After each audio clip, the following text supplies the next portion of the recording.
이번 영상에서는 제가 리플 29일에 이슈가 있죠. 29일에 커뮤니티 파티 개최 예정이 돼 있는데요. 일단 29일에 어떤 시나리오를 제가 좀 말씀을 드려보려고 합니다. 제 관점에서 결국에는 제가 단기적으로 이전에 말씀드렸던 결국에 하락을 저는 보고 있다라고 좀 말씀을 드렸는데요. 좀 큰 하락을 보고 있다라고 말씀을 드렸습니다. 어떤 단기적으로 이 채널 하단부에 대한 저항이 나왔기 때문에 다음 추세까지는 하락을 보고 있다. 그렇게 좀 말씀을 드렸죠. 그래서 현재 채널 하단부 이탈 이후에 이런 되돌림이 나왔기 때문에 분명 해당 부분에서 해당 채널부까지의 반등 가능성은 굉장히 적어진 상태입니다. 하락이 나왔을 때요. 하지만 일단 해당 꼬리 부분까지는 현재 모양으로 봤을 때는 반등의 가능성이 있다. 해당 부분까지 내려갔을 때요. 채널 하단부 0.38에서 0.4 정도가 되겠습니다. 그러면서 좀 말씀을 드려보면요. 만약 29일 이전에 해당 부분까지 빠르게 이런 식으로 하락 이후에 약하락 이후에 해당 부분까지 이런 되돌림이 나오는 형태, 되돌림 형태가 나오는 게 아니라 추가적으로 강한 하락이 29일 이전에 해당 추세까지 나온다라고 하면 결국에는 제가 어떤 픽쇼트 갭을 메우면서 내려오는 형태가 아니라 해당 어떤 픽쇼트로 내려오는 형태면은 이런 부분처럼 강하게 반등이 나올 수 있다. V자로 그렇게 좀 말씀을 드렸는데요. 결국에 해당 구간 0.45죠. 0.45를 갭을 메꾸지 않고 강하게 밑으로 빠지는 그림이 나오면서 0.38까지 0.4달러 해당 추세까지 빠지는 그림이 29일 이전에 나온다라고 하면 결국에 해당 추세에서 0.39 정도 찍겠습니다. 그렇게 되면은 최소 18% 정도의 어떤 갭이 발생을 하는 겁니다. 갭이 발생을 하는 거고 결국에는 저는 하락을 보고 있지만 29일 이슈로 잠깐 상승을 만들어낼 수 있다라고 생각합니다.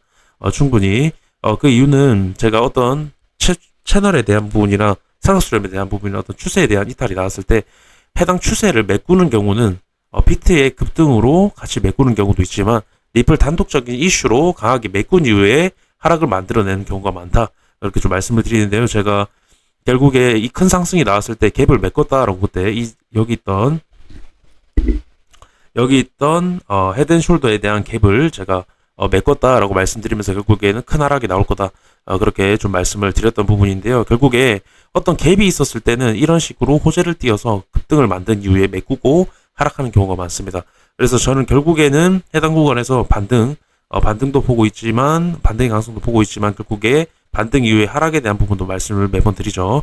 그렇게 됐을 때 29일 이전에 그런 모습이 나온다라고 하면은 반등을 강하게 한 이후에 하락하는 모습이 나올 수도 있지 않을까 그렇게 좀 보고 있습니다. 일단 시나리오 이렇게 좀 말씀을 드리도록 하겠습니다. 제가 보는 지금 현재 하락에 대한 부분 그리고 하락이 나왔을 때 나올 수 있는 가장 그래도 확률이 좀 높은 시나리오지 않을까 그렇게 좀 생각합니다. 추가적으로 리플 단기적 분석, 차트 분석 말씀드리도록 하겠습니다.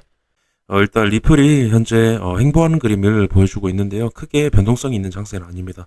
변동성을 보여주는 지금 모습은 아니지만 보이는 부분은 이전에 기울기 감소 이후에 한번 중요 구간 돌파 시도 했을 때 오버슈팅 이후에는 지금 정석대로 어떤 추세에 대한 이탈 이후에 정확하게 리테스트 갭 메우기가 이루어지고 있다라는 게 보여지고 있고요.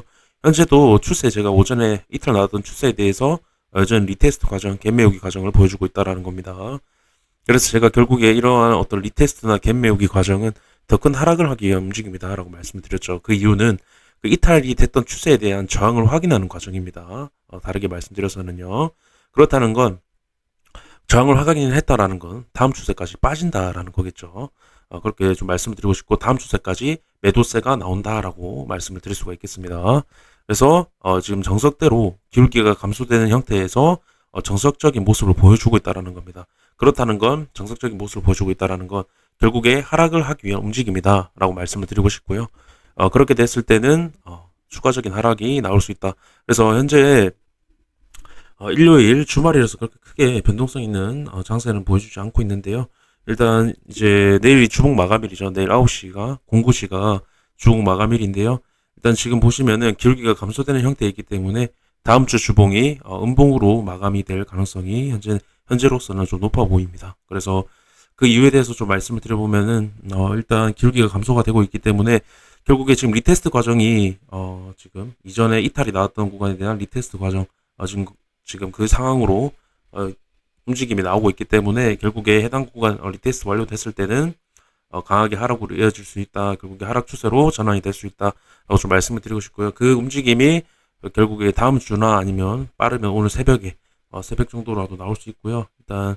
그래서 일단 주봉 같은 경우는 금일이 아니죠. 이번 주 양봉으로 마감을 한다라고 해도 결국에 다음 주에는 음봉으로 마감할 가능성이 높다라고 말씀을 드리고 싶습니다. 그 이유에 대해서 한 가지 더 부연 설명을 좀 해보면요. 일단 채널에 대한 제가 중요 한 번도 깨지지 않았던 채널에 대한 이탈이 나왔다고 말씀드렸습니다. 근데 제가 어떤 채널에 대한 이탈이 나왔을 때 어떤 마감의 형태, 안착을 했는지가 중요하다고 말씀을 드리죠. 근데 지금 보시면은 이탈 이후에 주봉, 굉장히 큰 차트입니다. 주봉이기 때문에. 굉장히 큰 차트에서 이런 식의 복마감이 3개가 나온다라는 건 결국에 안착했다라고 저는 보고 있고요. 결국에 안착을 했을 때는 해당 구간에서 멀어진 움직임이 나온다라는 겁니다. 주봉이기 때문에 굉장히 신뢰도가 높은 차트입니다. 그래서 이런 식으로 이 밑에서 안착을 했다라는 건 결국에 밑으로 빠질 가능성이 굉장히 높다. 하방의 압력이 추가적으로 가해질 가능성이 높습니다. 이 봉이 마감하면 마감할수록, 그러니까 결국에 가야 할 자리에서 가지 못하는 봉이 많아지면 많아질수록 매도세는 강해지고, 그렇게 됐을 때 다음 주에 음봉으로 마감할 가능성이 좀 높다라고 지금 보고 있는 거고요. 그렇게 됐을 때 지금 상황에서 빠르게 해당 추세를 강하게 회복하면서 돌파시켜주는 그림이 나와서 위로 안착하지 못한다라고 하면 결국에 다음 주도 음봉으로 마감할 가능성이 높은데, 결국에 현재를 봤을 때는 결국에는 상승에 대한 기울기가 감소하는 형태, 하락에 대한 움직임을 그대로 보여주고 있다는 겁니다. 이렇게 좀 저에게는 좀 말씀을 드리고요. 영상 끝까지 시청해주셔서 감사드립니다.